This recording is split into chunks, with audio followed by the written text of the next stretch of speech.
I used to think love was something that grew over time, like ivy on a fence, slow and steady, wrapping its way around everything until one day you looked around and realized you couldn't move without it. But with Delilah, it wasn't ivy. It was kudzu. It was a choking vine that wrapped around me so fast and tight I didn't even notice I was gasping for breath until I was already on my knees. We met in a coffee shop, the usual kind of story. She wore a red leather jacket and carried herself like someone who had the world on a leash. I didn't even like coffee, but I ordered a double espresso just so I could stand near her a little longer. I thought she was mysterious, electric, powerful. Turns out, she was just loud. Loud in every way a person can be. Loud with her opinions. Loud with her disappointments. Loud when she didn't get her way. Fast forward 6 years. Now I live with her. Or under her. The mornings start the same way. I tiptoe out of bed before the sun comes up. I used to do it so I wouldn't wake her. Now I do it so I don't have to hear what she thinks about the way I breathe. By the time she wakes up, I've already packed her lunch, watered her garden, and charged her phone. It's an older model, an iPhone 13. She hates it. You know, she says, standing in the kitchen with one hand on her hip. My friend Heather just got a titanium iPhone 17 Pro. Her husband surprised her. A real man would do that. She says a real man, the same way someone might say a functioning toilet. Like it's the bare minimum requirement for living. I nod. I've gotten good at nodding. Better at silence. She's like a bloodhound for sarcasm. One wrong look, and I'll be defending myself for 3 days. She tells people I'm a loser. Her exact words. I overheard her once at her sister's baby shower. He's sweet but soft. You know? He's still using the same wallet he had in college. I asked him to buy me a phone and he said we should save. Save? Like I'm supposed to live like a nun. They laughed. Her sister. Her cousins. All of them looking at me like I was a used napkin they'd forgotten to throw away. I smiled through it. Ate carrot cake. Patted her pregnant sister on the back and asked about nursery colors. But that night, when we got home, I stood in the bathroom and stared at myself in the mirror for a long time. My face looked the same. My name was still mine. But I felt like a ghost in my own skin. Then came the open marriage talk. Delilah brought it up during dinner, chewing on a cucumber roll like she was discussing Netflix plans. I read this article, she said, about couples who explore their desires through openness. Not like cheating, more like expanding the marriage, stretching it, like yoga for the soul. She said it made relationships stronger, healthier. What she meant was, I want to sleep with other men, and you're too spineless to stop me. And she was right. It started with one guy, Jake, a personal trainer with perfect teeth and protein shakes in his car. Then it was Steven. Then another one. I stopped learning their names. She told me I was lucky. Lucky to have a wife who was so free and spiritually aware. Lucky. Now some nights she brings them home. She says it adds intimacy, makes her feel alive. She tells me she loves me right after she showers the other man off her skin. And I sit there, at the edge of the bed, like a motel lamp someone forgot to unplug, nodding. I don't scream. I don't throw things. I don't even ask questions anymore. But I listen. I hear her on the phone with her friends. Giddy, high off the latest conquest. Sometimes she jokes that she wants 2 men at once, to teach her a lesson, to make her feel small. She talks about it like it's a dream vacation. Her voice drops to a whisper, and I hear the shiver in her tone. Obsession. I sit in the hallway sometimes and wonder when I stopped being a man and became her unpaid secretary with a mortgage. But lately, something inside me has shifted. I've started watching her more closely. How she checks her reflection a dozen times a day. How she turns her head slightly to the left in every photo. How much she needs to be looked at, desired. Her vanity is her altar, and I've been praying at it long enough to know every crack in the marble. She doesn't know it yet, but I've started digging. Revenge doesn't always come with fire or fists. Sometimes it comes slow, quiet, with a smile on your face and a hammer behind your back. She wants to feel like a little girl punished by big strong men. She wants dominance. I'll give her something else instead. I'll give her invisibility. But first I wait, because a man who's patient can tear down an empire, brick by bloody brick. And she built hers on lies and stilettos. She just doesn't know the foundation's already cracking. I knew something was coming. For weeks, Delilah had been floating through the house like a storm cloud full of electricity. Every touch she gave me was accidental. Every word was loaded. She hummed more often. Not songs but little sounds, like she was keeping time in her head. Something had been set in motion. I just didn't know the shape of it yet. Until one Thursday night. She came home wearing red lipstick, which she usually saved for parties or Instagram photo shoots. Her heels clicked on the hardwood like gunshots. I was in the kitchen peeling potatoes. God knows why. She never ate what I cooked anymore. I asked her if she'd had a good day. She smiled like a fox smiles at a bird. Better than good, she said. Tonight's a special night. I didn't ask questions. I'd learned by then not to. Around 7:30, the doorbell rang. I thought maybe it was a package or one of her friends. But then I heard two deep male voices at once. Laughter. Boots on the floor. When I peeked down the hallway, I saw them. Two guys. One tall and clean-cut in a designer shirt. The other stockier. Tattooed arms. Wearing cologne that hit me like a truck from 20 feet away. Delilah stood between them, glowing like a neon sign. Her hand on each of their backs. She caught me watching. Her eyes sparkled like she'd caught me stealing candy. "Oh, sweetheart," she said, cocking her head. "Don't worry. You don't have to be part of this. But you can stay if you want. Just be quiet." I stared at her, mouth open, potato peeler still in my hand. She turned back to them. "Told you he wouldn't mind.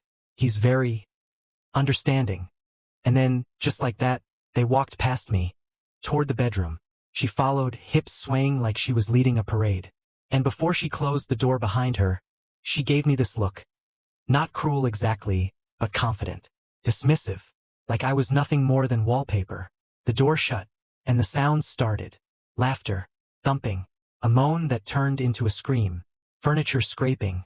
Her voice. High. Delighted. Wicked. "Harder!" she shouted once. Followed by peals of laughter like she was drunk on the whole thing. It wasn't romantic. It wasn't sensual. It was chaos. Raw, messy, vulgar. I sat on the floor outside the door. I'm not proud of that. I sat there like a dog tied to a post, listening to his master playing fetch with someone else. At one point, I heard her say, "I've been dreaming of this since high school." And they laughed with her like she was the queen of some twisted court. She asked them to punish her. She told them to make her beg. I covered my ears, but her voice pierced through anyway. That night, something inside me finally truly broke. It wasn't just that she did it. She invited me to witness it. She wanted me there, not as a participant, not even as an obstacle, as proof of her power. She wanted me to hear it, to hurt, to sit with my silence while she lit a fire on top of my dignity and danced around it. Hours passed before the sound stopped. I don't know how long I sat there, but when the bedroom door finally opened, it was the taller guy who stepped out first. He looked at me like he was embarrassed for me. Not sorry, just uncomfortable. He avoided eye contact. The other guy smirked, walked by without a word. Delilah emerged last, wrapped in a towel, cheeks flushed, hair a mess. She saw me sitting there, said nothing for a moment. Then she leaned down and whispered, "You're still my husband, you know? This just makes me feel alive." Alive. That word rang in my ears long after she went to shower. I went back to the kitchen. The potatoes were brown with air. The peeler was still in my hand. I dropped it in the sink and stared at the floor until my eyes burned. That night I didn't sleep in the bed. I lay on the couch, staring at the ceiling, counting the cracks like they were scars. She slept like a baby, snoring softly, victorious in a war I never even signed up for. But something had shifted in me. Before I was numb, hollowed out. But that night, listening to her fulfill her fantasy, I felt awake for the first time in months. Not strong, not yet, but awake. She thought she'd won, that I'd never fight back. She didn't know I'd started keeping a journal. She didn't know I had secrets, too. And she sure as hell didn't know that I had already begun making calls. I started with a smile. Not a fake one, not sarcastic. Just calm. I learned that when you smile at someone who expects you to cry, it unnerves them more than anything. Delilah noticed it 2 days after that night. I'd gone about the morning like I always did. Brushed her car windows, brewed her tea, even laid out the dress she liked for Instagram photos. She paused in the doorway, staring at me like I changed colognes. "You're awfully cheerful," she said, narrowing her eyes. "Just happy," I replied, folding her scarf with exact corners. And in a way it was true, because now I had purpose. For the first time in a long time, I wasn't just surviving her. I was observing her, taking notes, watching the way her mask slipped when she thought no one was looking. She started to talk more about her needs. Now that her dream of being with two men had been realized loudly and proudly, she had moved on to new fantasies. Ones with costumes, roleplay. She described them to me in graphic detail like I was her best girlfriend or therapist. Sometimes she did it while I was eating. "I want to feel helpless," she said once over breakfast. "Like someone owns me. Like I'm nothing. Isn't that hot?" She smiled at me over her yogurt like she was discussing paint swatches. I looked up and said, "Sure." She nodded, satisfied. Took another bite. "I knew you'd get it." She didn't notice my hands trembling. What she didn't know was that I'd started documenting everything. Her texts, her calls, screenshots, photos. I made backups, then backups of the backups. I'd bought a burner phone too, cheap, prepaid, and tucked in a sock drawer behind my old baseball trophies. I began reaching out to people. Quietly, people she'd humiliated. A woman from her book club who Delilah had reduced to tears after a single bad review of The Handmaid's Tale.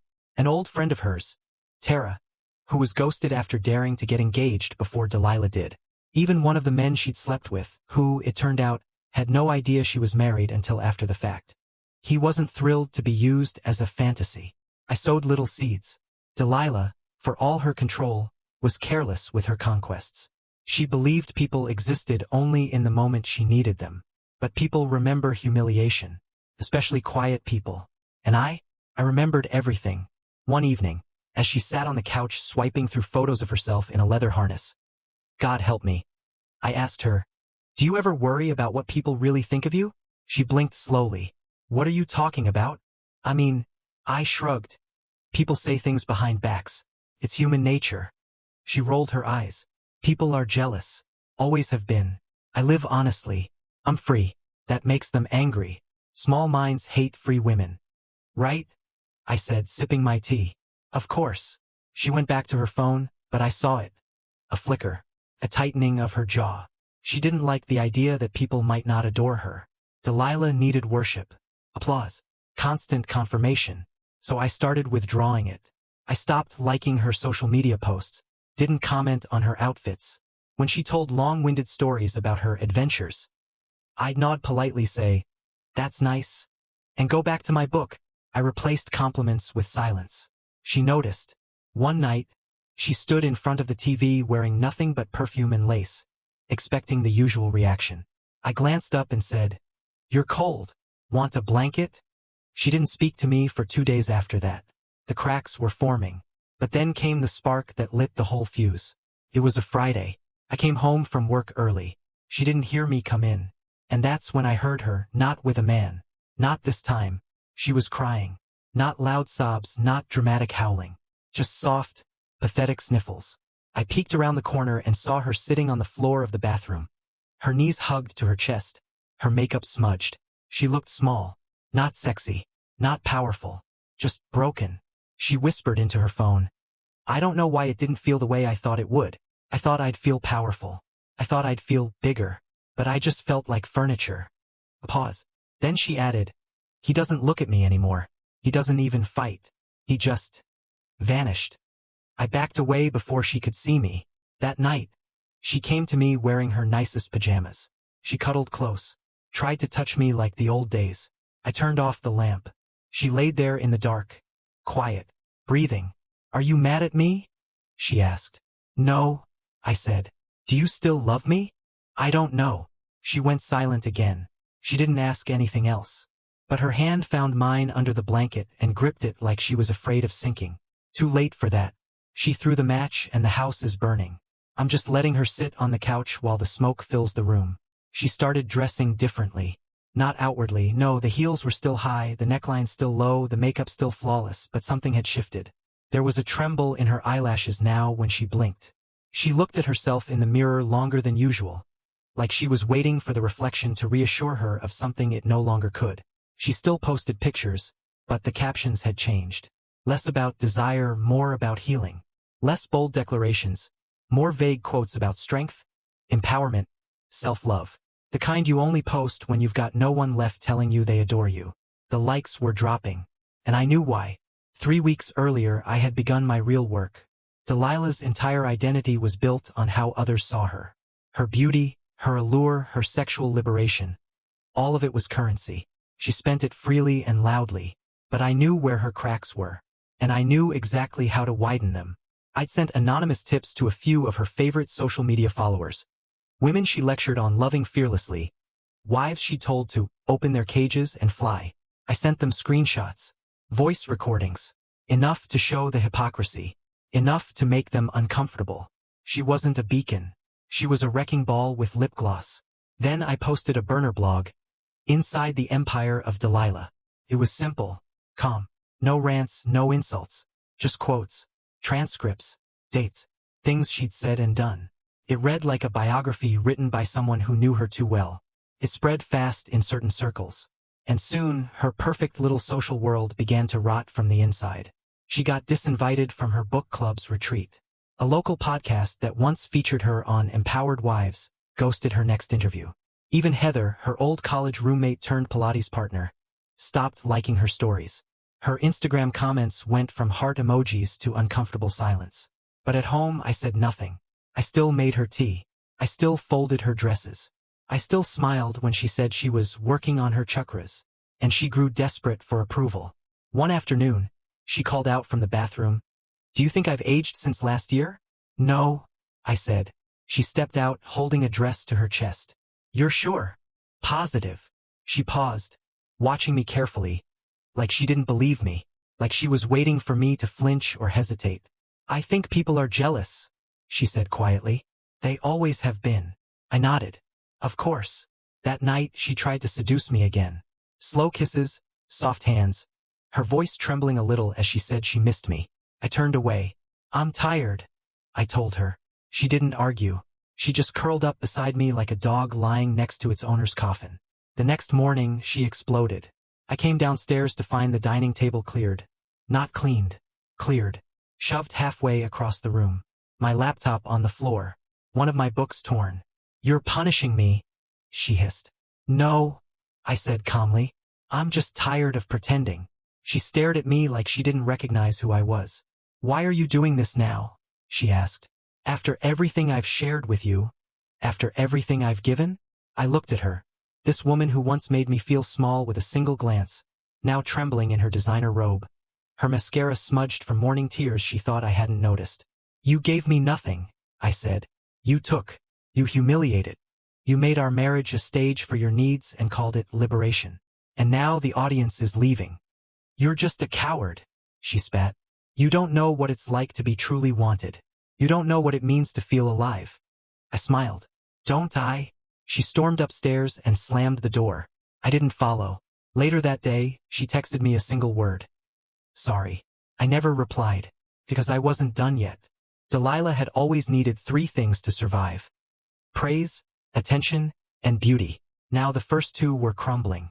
All that remained was the last. And I had already made contact with someone who could help me with that. Not a tiger, no. I'm not a monster. But humiliation comes in many forms. I had found someone from her past. Someone she betrayed. Someone whose scars weren't on the outside. And together, we were going to remind Delilah that beauty, like power, fades quickly when no one's left to admire it. The first real sign she was slipping came when she didn't leave the house for 3 days. Delilah, the same woman who used to plan 3 brunches a week just for the photo ops, the one who once said, "Being seen is part of who I am," was suddenly cloistered in our bedroom, curtains drawn, wearing the same oversized hoodie and socks with holes in them. She still kept her phone nearby, of course. But now, instead of posting selfies or snarky mantras about freedom and empowerment, she scrolled endlessly in silence, her lips twitching like she was reading her own obituary over and over. I passed by the doorway once and caught her watching a video from her Instagram archive, one of her older ones before all this. She was on the beach in a white swimsuit, sun behind her, laughing, her body posed just right. Back then, the comments had overflowed with admiration. Now nothing. Even her usual backup followers, the ones she called her inner circle, had gone quiet. I had made sure of that. Not through violence. Not through lies. Just truth, carefully packaged and delivered to inboxes that mattered. Her secrets weren't secrets anymore. And without attention, she was rotting from the inside out. She snapped at me once that week. Over nothing, really. I had bought the wrong kind of almond milk. "You can't even get one thing right, can you?" she barked, standing barefoot in the kitchen like a queen with a crumbling crown. I stared at her calmly. Then I said, I didn't realize there was a wrong way to buy milk for someone who hasn't eaten in days. She flinched, just slightly. Then she turned away. She didn't speak to me for the rest of the evening. The next night, I came home to find her in front of the hallway mirror, crying. Not weeping, not dramatic, just quiet, wet-faced stillness. The kind of crying people do when there's nothing left to say. She was holding a dress she used to love. Deep emerald, low back. The one she wore to Heather's rooftop party 2 years ago. That night, she was the center of every conversation. People clung to her words like they were gospel. Now, she stared at her reflection like it had betrayed her. I don't look the same, she said without turning. It's my eyes. They look older. I said nothing. She reached for a bottle of foundation and smeared it across her cheeks with shaking hands. Her fingers trembled too much to blend it. She wiped it off with her sleeve and tried again. I was powerful, she whispered. I made people look at me. She dropped the bottle. It hit the tile with a dull thud. I made men want me. And now? I asked softly. She turned to me, her face blotched and bare. Now they don't even answer my texts. I let silence do the heavy lifting. She stepped forward like she wanted to be held. But I didn't move. Something in her eyes flickered. Fear? Or the first taste of true self-awareness? I think I messed up, she said. I think I went too far. I nodded. I think you did too. She didn't cry again. She just sat on the edge of the bathtub and stared at the floor. That's how it started. The unraveling. The next day, I heard her calling people she hadn't spoken to in years, trying to mend bridges she had long ago torched. Some didn't answer. Some gave short, cold replies. One call ended with her screaming into the void. I was just trying to live my truth. She slammed the phone down and locked herself in the closet for 2 hours. And through it all, I remained her calm, smiling shadow, making tea, tidying up, collecting the last few threads of what remained of her social persona. She had no idea what I was building. The blog had gone viral in just the right corners. A few parenting forums, some marriage support groups, even a small relationship podcast featured it in an episode titled, When Empowerment Turns into Exploitation. They didn't mention her by name, but enough people knew. And those who didn't, I made sure they'd be curious enough to find out. One night, I left a plain manila envelope on the kitchen table. No note, no explanation. Inside were printouts, screenshots of messages, comments from her lovers, photos she'd sent, recordings of her justifying her affairs as sacred therapy. She found it around midnight. I listened to her footsteps pacing the hallway. Then came the scream.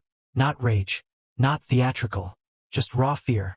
When I entered the room, she was clutching the papers like they were bleeding ink. Her eyes were wide, wild, her hair a mess around her shoulders. Who else has this? She asked. Her voice cracked. I don't know, I said. The internet's a funny place. You're ruining me. No, I said. You did that. I'm just watching. She lunged toward me, not to hit me, to plead. Her hands on my chest, her nails digging slightly. I'll fix it, she said. I'll be better. I'll stop. Just make it go away. I looked down at her. At this woman who had once paraded her lovers in front of me and called it intimacy. At this woman who mocked me for not buying her the latest phone. Who told the world I was a loser, a pet, a doormat. Now she looked like a little girl who'd wandered too far from the house and realized the forest had teeth. Delilah, I said quietly, you can't unburn a bridge just because the wind changed. And I walked past her. She collapsed to the floor, sobbing. But I didn't stop. Because the real punishment hadn't even begun yet. She stopped doing her makeup. That's when I knew it was really sinking in. Delilah used to spend 40 minutes on her face even just to pick up mail. Now she walked around with dark circles like metals, lips dry, hair in a limp knot at the back of her head. No mascara, no lashes, no filters, just raw, exposed skin and a look in her eyes that hadn't been there before. Uncertainty. She flinched when her phone vibrated now. She used to snatch it up like it was gold. Now she waited, scanned the screen, checked the sender twice before answering. Sometimes she didn't answer at all. She wasn't crying as much anymore, not outwardly. She was sinking, quietly, like a ship that's been taking on water for years but finally cracked beneath the weight. She still tried to fake normal now and then. One afternoon she asked me if I wanted to go for coffee. something we hadn't done together in months. I agreed. Why not? At the cafe, she wore sunglasses and a scarf even though it was 75 degrees and sunny. She barely looked at the barista. She ordered tea, then stared out the window like she was expecting someone to spot her. Someone important. Someone to prove she still mattered. But no one came. She tapped her fingers nervously on the table. Do you think they'll stop? She asked. I sipped my drink. Who? The people. Online. Talking. Whispering. Judging. I feel like I'm being followed everywhere. Not literally, but in the air. Do you feel it? I didn't answer. She leaned forward, lowering her voice. They look at me differently now. The women at the gym. The women at the salon. Even Heather hasn't texted in a week. That must be hard, I said. She stared at me like she didn't recognize my voice. You used to fight for me, defend me. What happened to you? I smiled. I stopped worshiping you. She didn't speak after that. We finished our tea in silence. When we got home, she didn't even go to our room. She walked straight to the guest bedroom and shut the door. No lights, no noise, just the sound of her trying to vanish into a house that once revolved around her. I peeked in an hour later. She was lying on the bed fully dressed, one shoe still on, staring at the ceiling.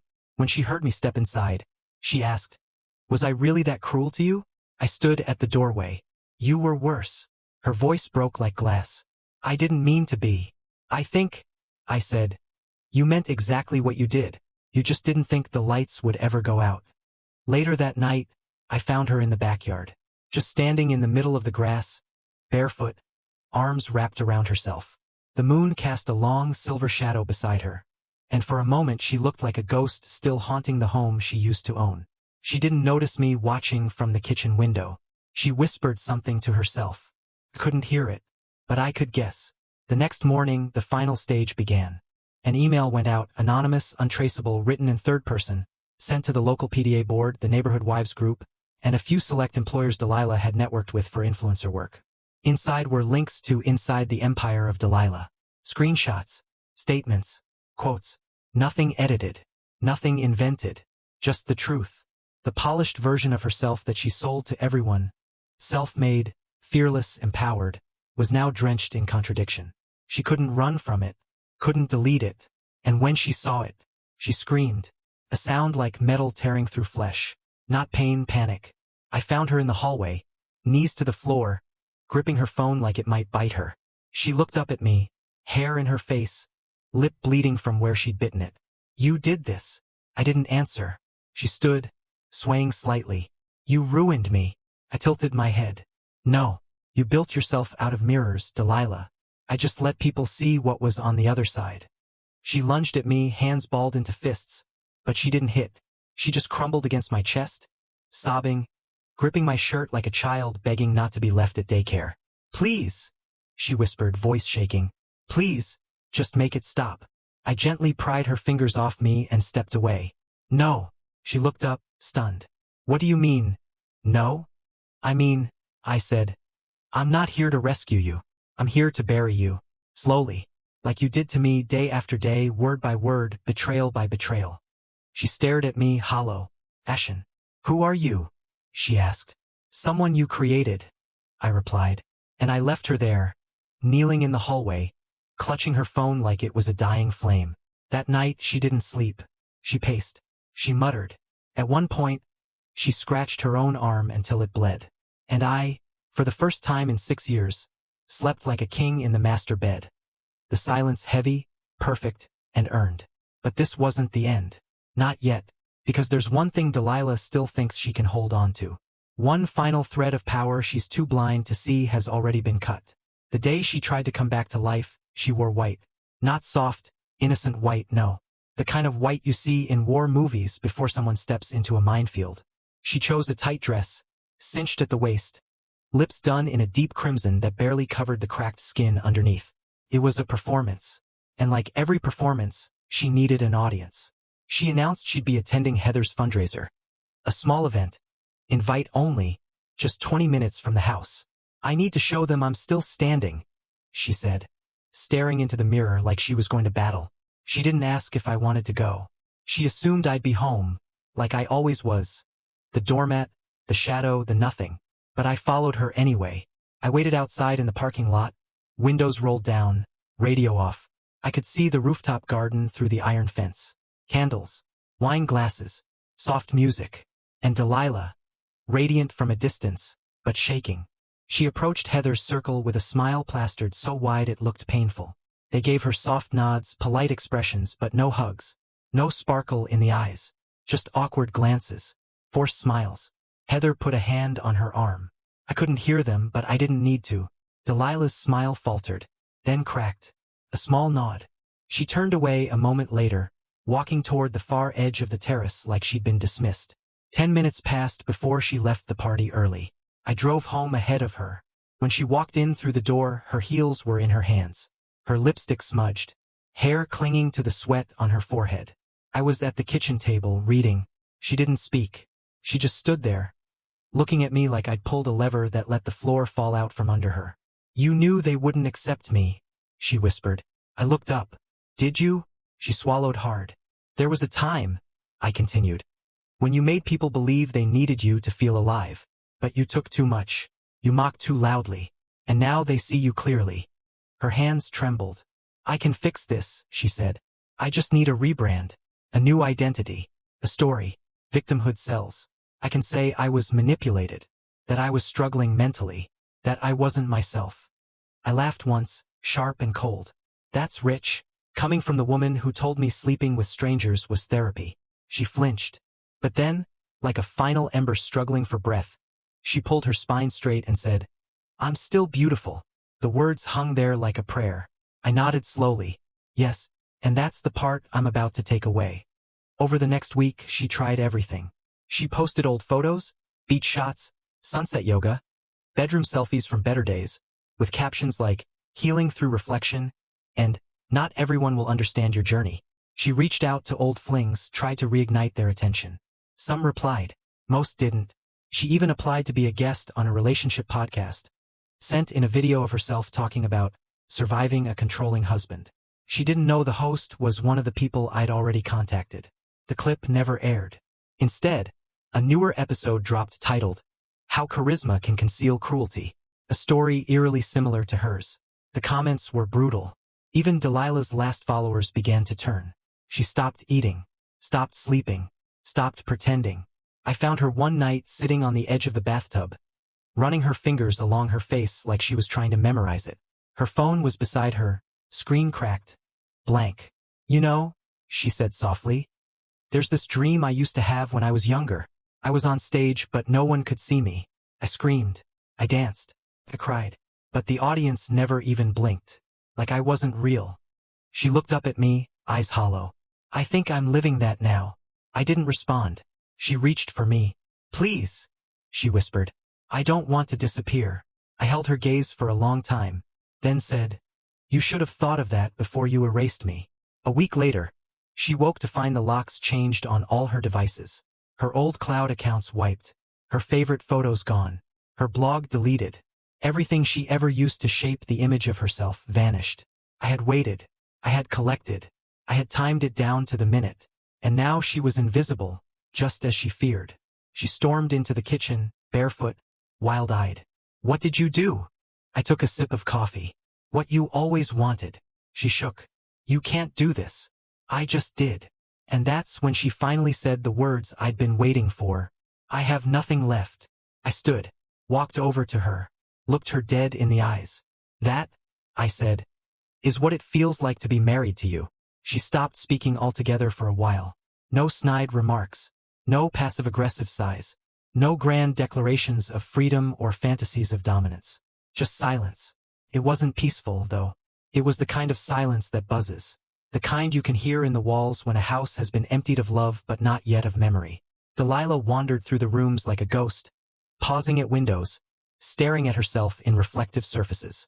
Every now and then, she tried to look into my eyes, maybe hoping to find some trace of the man she once caged and ridiculed. But that man was gone, replaced by someone colder, steadier, someone who remembered everything. Sometimes I'd catch her sitting cross-legged on the floor, scrolling through an old backup phone, desperately searching for photos, messages, anything that could reassemble the identity I'd carefully erased. She didn't find much.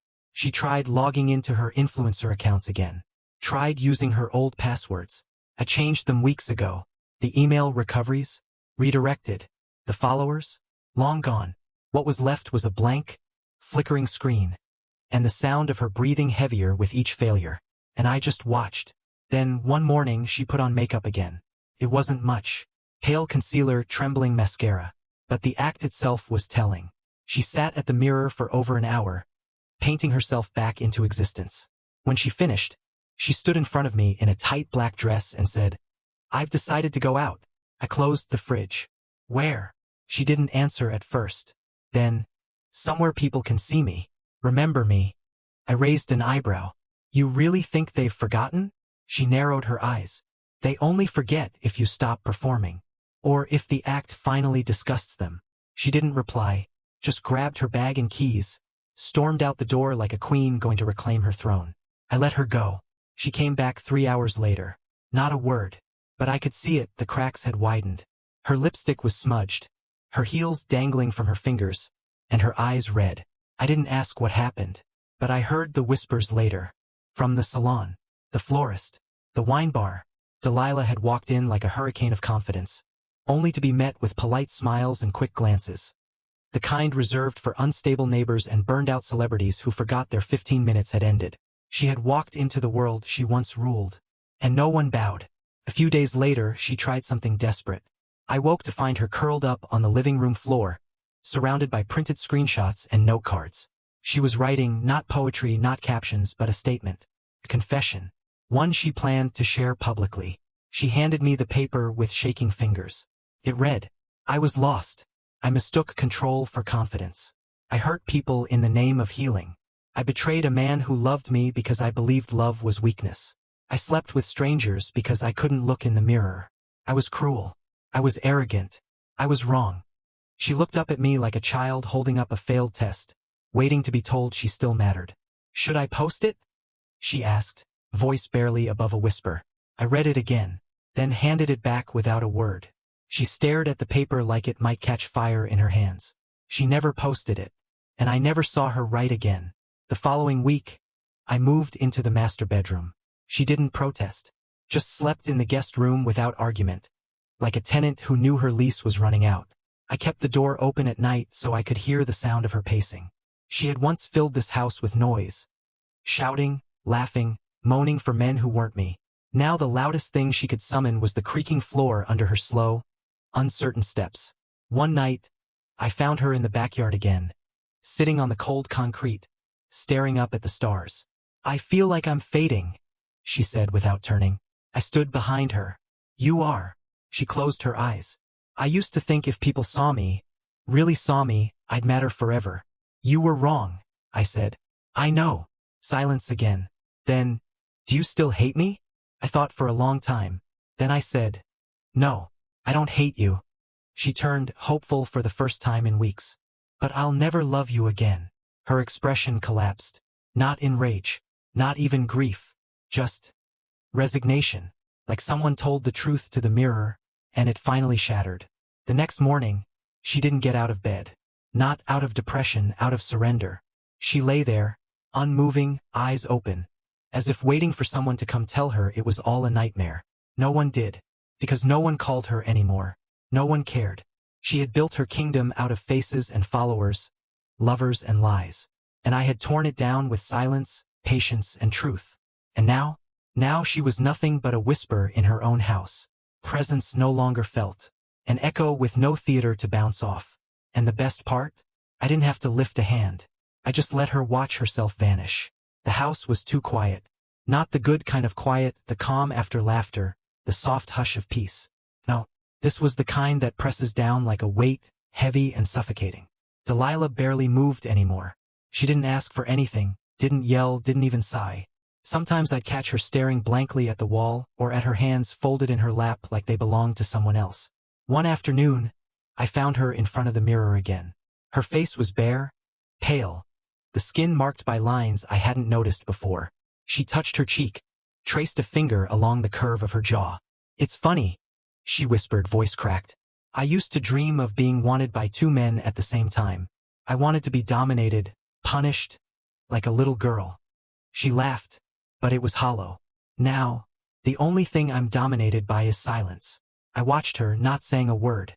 She looked up, eyes red-rimmed but clear. Do you hate me? I took a slow breath. No, I said. She nodded slowly like she understood. But I don't love you anymore. She closed her eyes. Maybe I never did. We sat in silence then. Two strangers sharing a house that held only memories of what was broken. Weeks later, the neighbors stopped noticing when she left the house. Stopped asking when she'd come back. Stopped expecting her to smile on the street. The Delilah who wanted the world and men at her feet was gone. And I was left with a hollow victory. Because revenge is never sweet. It's just silence. Cold and heavy. Like a mirror shattered on the floor. You sweep up the pieces, but the cracks remain. Sometimes I wonder if she remembers. The days when she was fire, untamable, wild. Or if she's just a shadow now, lost inside a cage of her own making. As for me, I'm still here. Still breathing. Still watching. Because some wounds don't heal. And some stories don't end. They just fade.